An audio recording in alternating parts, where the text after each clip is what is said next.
Bismillahirrahmanirrahim. Assalamualaikum warahmatullahi wabarakatuh. Nandito po tayo ngayon sa sinasabi nilang Lake Park. Kung saan po, ito yung makabagong pinupuntahan ng mga Pilipino. At hindi lang mga Pilipino, lahat po ng mga nandirito sa Saudi Arabia, Riyadh, Saudi Arabia. At ito po ang kung inyo kung mapapansin, napakaganda po ng tanawin rito.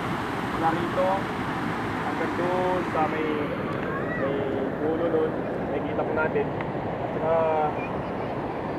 Kung pwede sana mamimingwit dito ang laki na ng mga hito. Paborito ni Bro Ismail to, Raymond Ismail. Dito mo lang sila.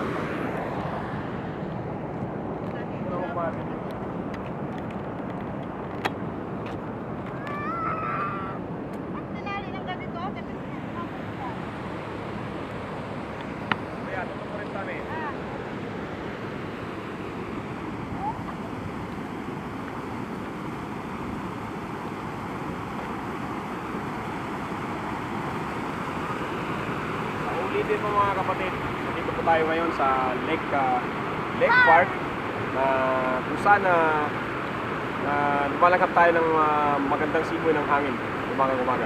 Maraming salamat po sa ulitin.